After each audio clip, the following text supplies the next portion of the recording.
Hi, I'm Tracy. I'm an alumni DJ here at WUSC. In celebration of Vinylthon this month here at the station, I had a conversation recently with my friend Kyle. Kyle is a lifelong record collector and in the past 10 years or so has also been a record reseller. If you're here in Columbia, South Carolina, you might have seen Kyle's record stand on Main Street during the Soda City Market on Saturday mornings or maybe during the first Thursday evening events. Kyle is just a wealth of information about vinyl, and I wanted to share a little bit from our conversation with you. Thanks for listening. There's nothing that makes me happier than to sell records to people who really want them and treasure them and like them and say, God, this is so great. I can't believe I found this. I like panning for gold, which means I love going out and I love going out and finding records.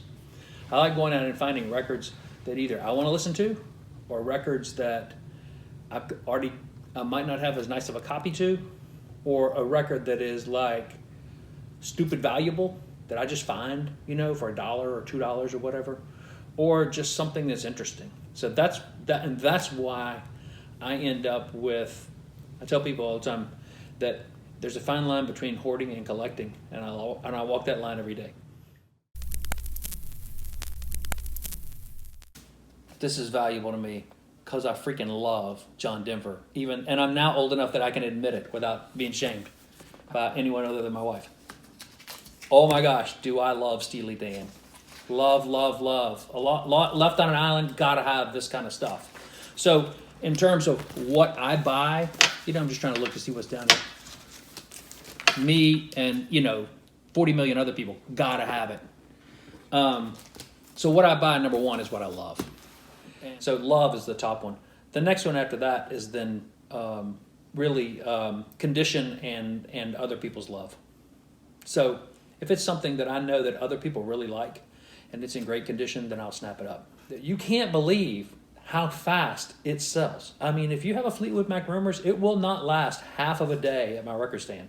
Boom, $20, $25, depending on the condition, every single time. Gone. Led Zeppelin, gone.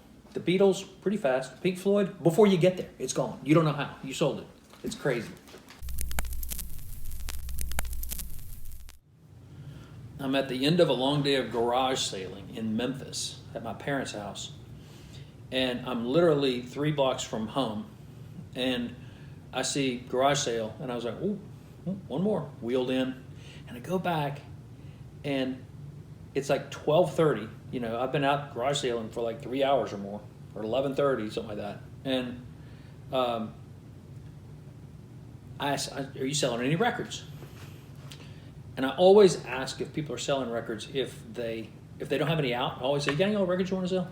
And I call that digging them out. When I come up with some that otherwise wouldn't have been for sale, and the number of times that I dig them out, meaning they weren't thinking that morning they were going to sell records, but they end up saying, sure, I'd love to sell this whole box, is more than you'd think. So she says, as a matter of fact, I do. I've got a box upstairs that I've had forever. So she brings it down. It's either all classical music or almost all classical music, which is almost all worthless. She won a box of records from RCA Victor in 1963 when she was a 10-year-old kid for winning an essay contest. She'd been carrying that box around for 45 years, 50 years, 2005, 2010, something like that. She's like, I don't really even know what's in there. I've just had these forever. Give me $20 and you have the box. I was like, sure. It's a box. What is that? 100 records. Almost all of them were not worth $2, $4. If you could sell them online, if you could, $5 or $6. One of them sells regularly for $3,000 to $4,000 online. Whoa.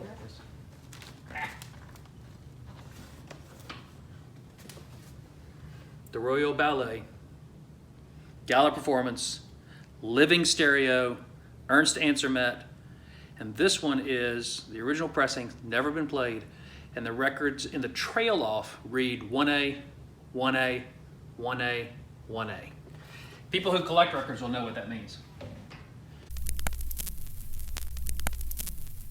It means it was among the first pressings off of the machine of that record when it was pressed.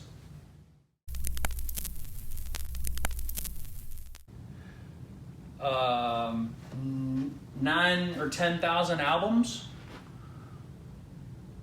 3,000-ish 45s, 2 to 3,000 78s. These are all 78s. 78s are pre-1950, mostly. Albums came out in 1950. There were still 78s pressed in the 50s, I should say. This is the jazz section right here. So this goes from Louis Armstrong up through Chet Baker to they're all alphabetized. But when you pull out of this stuff, Count Basie, you're just finding just gold in here. Louis Bellson, Earl Bostic's okay, not great. Les Brown, Dave Brubeck goes on for a pretty good Dave Brubeck collection. But this 50s and 60s jazz is some really, really good stuff. The Miles Davis that's in here, I don't have an original of Almost Blue, but I have a second edition of it. Everybody who's a Miles Davis fan loves that. That's not the original press, but it is a second edition, I think. It's a great record. Everything that's come out in the last 25 years has been much harder to find on vinyl because the number that they pressed was in the single-digit percentages of what they pressed. So a record that came out in 1992 might have had 2 to 3% of the number of vinyl pressings as a record that came out in 1982. Let's just say like the Police Synchronicity. Police Synchronicity comes out in 1983, maybe 84, and there's probably 2 to 4 million copies of that floating around out there. The same band or the same popularity of a band and a record that comes out in 1994, and there might be maybe 50,000 copies out there floating around, maybe. Probably more like 25 or 30. So you just don't find them that much. You can buy them, but when you're a scavenger like me, you don't go online to buy. I buy every now and then online, but not much out there. And the people who collect records now are a very dedicated minority of people who listen to music, but a small minority. The value of records is fairly simple because, like I said earlier, 90% plus of the universe of records are from before 1990, and that universe is stuck. So it's not hard to know what all those records are because you keep seeing the same ones over and over again. The records since then, you can go buy just about any record you want at Urban Outfitters if you want to go in person, or if they don't have it, you can get it at Amazon for somewhere between $25 and $35. And so you know that if you have a record that's recent, it's going to be some kind of discount off of that, because there's very, very little that anybody's going to have in their hands that's going to be collectible 2014 record that you can't find anywhere. But if you want to know, you just look it up on Discogs or eBay. Simple. Any price you want to know, you can just triangulate between Discogs and eBay and figure out what the price of the record is. Just keep it simple. It depends on where you are in collecting. If you're just starting out, keep it simple. I don't think that it's a mortal sin to buy a Bluetooth turntable. If you're an analog purist, you're like, oh my gosh, you can't do that. But you know what? If you're just starting to listen to records, and you may not listen to records for more than 3 to 5 years, then just go buy a $149, $180 Bluetooth turntable and don't spend $500 on a brand new system and then be sitting there and selling it to some jackleg like me for $80 in 5 years because you don't listen to it anymore, And so keep it simple. And when it comes to cleaning records, keep it simple. Buy some microfiber cloths. Buy some record solution online if you don't feel comfortable mixing your own, or look up online how to mix your own, which is pennies. It's basically isopropyl alcohol, Dawn, and distilled water. And clean them with a microfiber thing and a brush. And if they don't clean up from that, then they're probably not going to get much cleaner than that. Because of the electrostatic properties of vinyl, and it's you'd have to get a physicist to explain it to you. This thing really is vinyl, okay? Like, the whole reason that they came out with this is because this was invented after World War II, and they could press a groove that was this big in it, as opposed to the grooves that were this big in shellac. 78s are shellac. Shellac can't hold the very long play groove, the very narrow groove. But because this is vinyl, so it's very electrostatic, meaning it attracts lint and dust and dirt and everything. But because of the properties because of the electrostatic properties of it, the dirt migrates to the edges. So the dirt in a record is at the beginning and at the end. And the middle grooves, if you find a record and the middle grooves are dirty, that's a dirty record. I mean, it needs to be cleaned bad. If you find a record that's got dirt pops at the beginning of it, no big deal. Because it usually, after a minute or two, will play out of that. You can kind of wipe it out, but it's not going to be that bad. And at the end of it, you often get a bad sound again in the last minute and a half or so of a record because of the electrostatic properties of vinyl. I'll try to give you the very short history of records, and that is that when Thomas Edison first figured out how to make sound go from this place to this place, reproduce sound, which was about 30 years after real-time sound, meaning like telephone. 25 or 30 years after they could do real-time, I could talk to you here and you could hear me across the street. It was reproduced sound, and it was on a wax cylinder.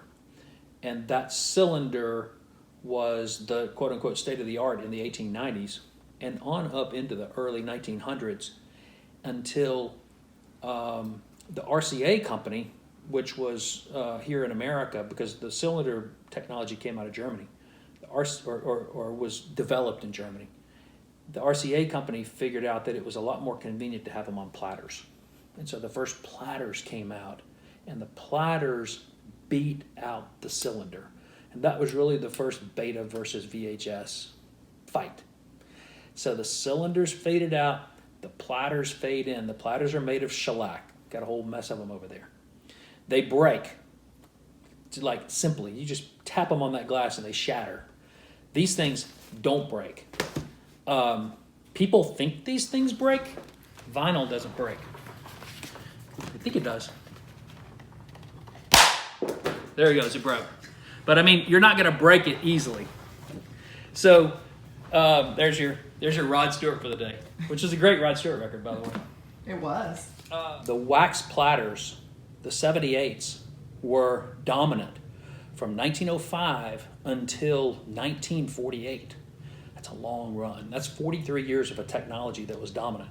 That's why most 78s aren't worth much because A, the music on them is not very good, and B, the attics of the Midwest and the Northeast of this country are stuffed full of them. There was a long run of them. When the World War II technologies permitted the production of synthetic plastics, read vinyl, as opposed to shellac, which was, I believe, more of a blend shellac was with wax, they used to call it, Wolfman Jack. The vinyl allowed them to put 3 times as many grooves per inch or something like that, and allowed them to slow it down from 78 RPMs, rotations per minute, to 33 1/3 rotations per minute. That's when the record came out. It held sway from 1948, and it eventually beat out the 78 wax platter, and it held sway until CDs came out in 1985. So even that was 37 years. That seemed like forever for people who grew up then, but that wasn't as long as 78s were around. And then from 1985 until Spotify and Apple Music and the other online services started beating them out was 30 years. 95, 05, 15. And so that's 30 years of technology on CDs. So